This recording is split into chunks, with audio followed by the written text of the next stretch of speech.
After being in an abusive relationship with a narcissist, many abuse victims come forward with the concern that perhaps they are the ones who've acquired narcissistic traits or even developed NPD, which is not possible.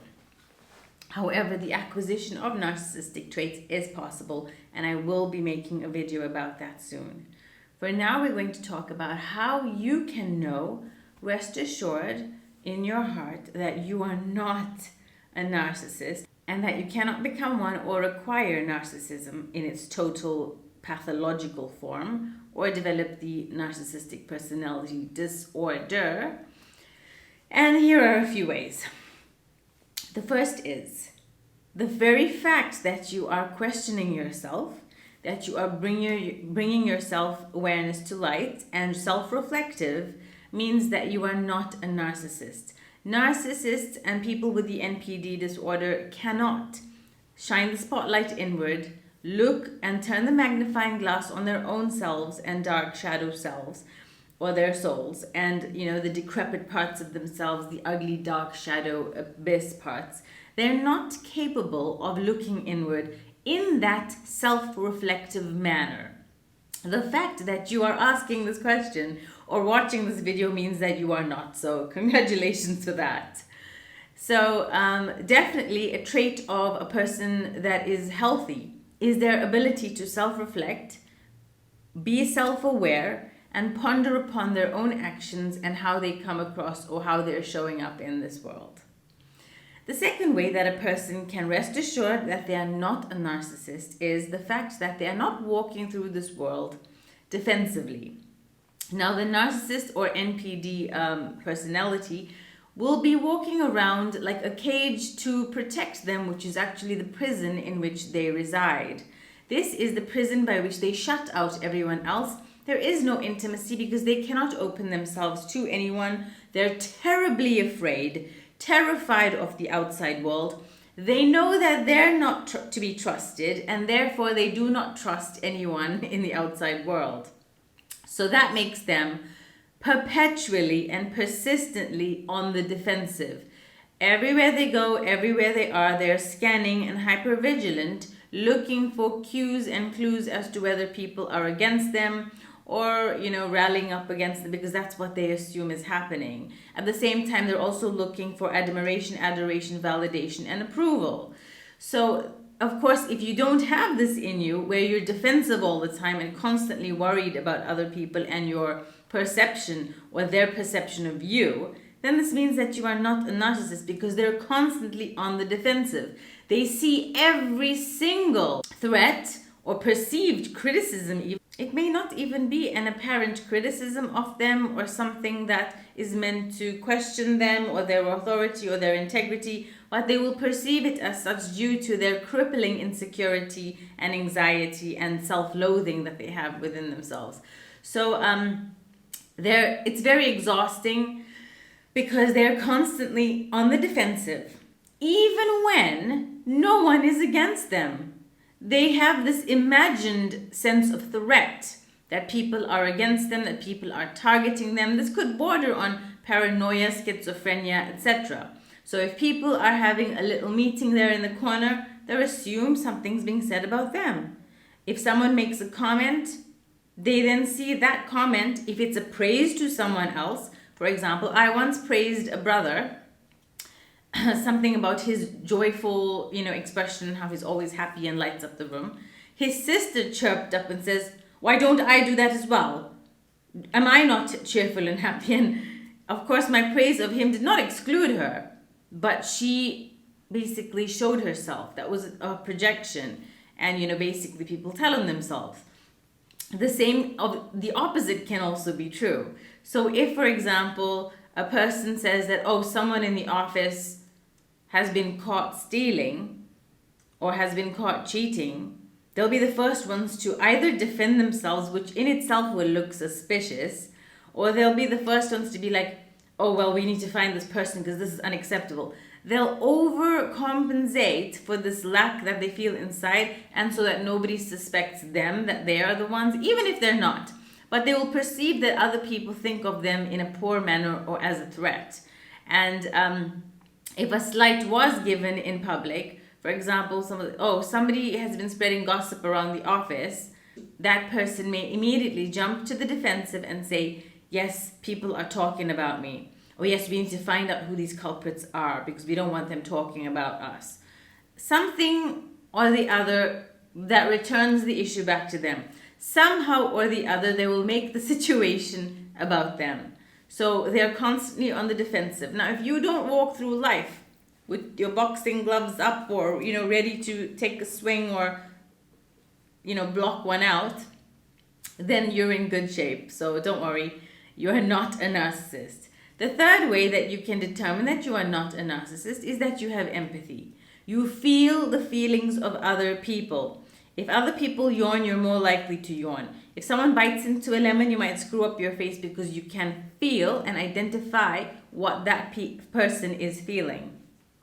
If someone is feeling sad, you feel sad as well in a sense, and you try to alleviate their sadness. Or if someone is happy, then you can share in their happiness.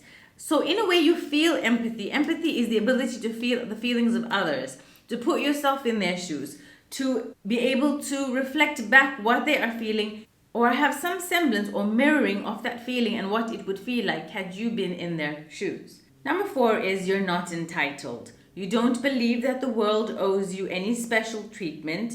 You don't believe that you can skip the queue because you're you. You don't believe that you are superior to others on whatever merit that you may tell yourself when we're all the same and equal in the sight of the law and in the view of crime and justice. You also don't believe that the world owes you anything. In synchronicity with that fact that the world does not owe you anything, you do not project or lay blame on anyone in this world for any shortcoming in your life, for any lack therein, and for any failure on your behalf.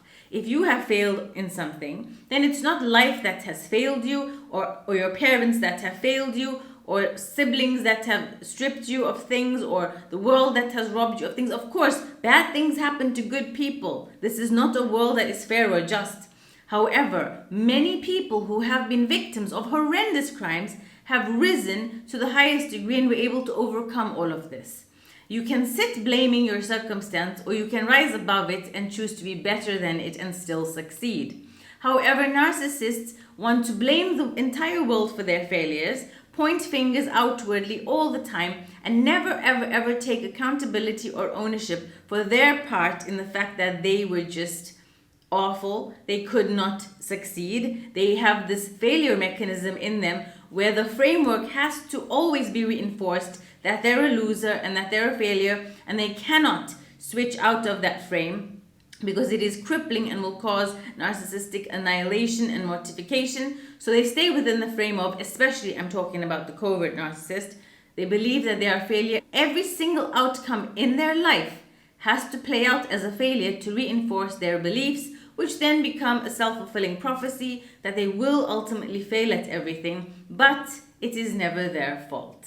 Number 5 is you can be self-reflective of your effect and impact on others. You are not unaware. You are not completely blasé and ignorant about how you affect people, about your impact on them, about how greatly powerful your words are, whether they can harm, heal, or damage. You understand fully the power of your words, and you take full responsibility for them. You understand the power of your authority and your autonomy, and you take no chances in causing harm or hurt to others with careless words and brash and abrasive speech, behavior, actions, or gestures and the way you come across. Number 6 is you can regulate your own emotions. Whether your emotions are sad, happy, frustrated, anxious, shameful, regretful, despairing, hopeless, chaotic, confused, whatever and however you are feeling, you are able to regulate your own emotions without using other human beings as a punching bag or landfill site. Now, of course, there's an outlet at times where you can actually vent to people and you can call someone that you trust aside and tell them what's bothering you, but you're not using people as a dumping ground. You're not using unhealthy coping mechanisms to lash out at others, cause harm, break things, and use people like an emotional band-aid, tourniquet, landfill site, or asswipe. You are able to regulate your own emotions like a mature adult who can do it. Now, at times, people may have unhealthy coping mechanisms in which they may indulge in addictions or self-soothing in harmful behaviors that are haram or harmful, which basically are the same thing. However, as an adult, you understand that those are harmful and that you should not be indulging in them. You then, of course, have the self-reproaching soul, which the narcissist does not have, where they self-reflect, make tawbah, ask for forgiveness, and turn back in that they refuse or reject to repeat that pattern again. Number 7 is that you don't require validation to get through anything. You don't require consistently people's approval, validation, permission. You don't require their say-so, their authority, their pat on your back, their pinching of your cheeks, in a not too infantilized way. But you don't require people's approval all the time. You don't need their validation. You have an authoritative autonomy where you can stand on your own 2 feet, make your decisions, regardless how unpopular you may become, or regardless how upset other people may be if you drew a boundary in a non-codependent way. And you're not constantly seeking an ego boost from the people around you, where if they don't like you or if they dismiss you, your entire day is ruined, you feel terrible, and you constantly need people to be there to buffer up your day, to fluff up your life, to inflate your self-respect and inflate your ego. You don't constantly need this from people. Narcissists, however, are like a balloon. They need to constantly be inflated by other people. And the supply, which is the air supply or the helium, is what they constantly seek out of people to fluff themselves up. Without it, they deflate. Number 8 is you can manage disappointment. You can love, you can feel joy, you can feel shame, regret, despair. But it doesn't hold you down for too long, and your default is not those feelings, if you were to consider them as the negative feelings. Although no feelings are negative, it's just our perception of them. But you're able to feel joy, you're able to receive, you're able to give love, you're able to receive love. You're able to feel joy, you're able to feel calm and serenity. You're able to affect your own emotions internally without looking for external stimulus or reinforcements to change how you feel about yourself.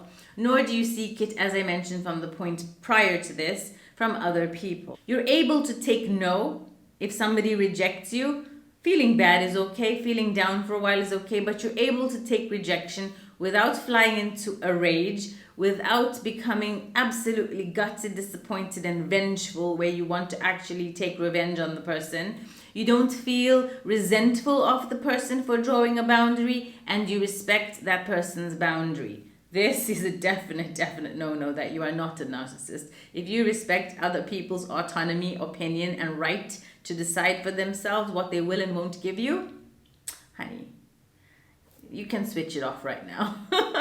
Go watch some other videos. And number 9, you do things without holding conditions to it for the people that you love. Now, of course, sometimes, you do hope that somebody recognizes your efforts or appreciates it in some little way, but you're not constantly holding an IOU scorecard over them so that it's a tit-for-tat transactional relationship with every single person you interact with, including your own children, expecting payback, expecting reciprocity, expecting them to help you out in return, expecting them to compliment you back if you compliment them.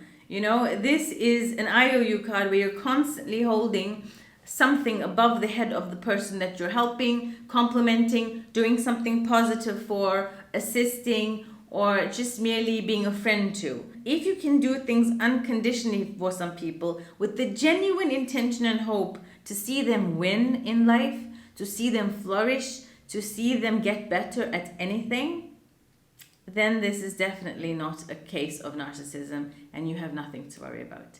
I hope this helps. Stay strong and firm in who you are. Assalamu alaikum and goodbye.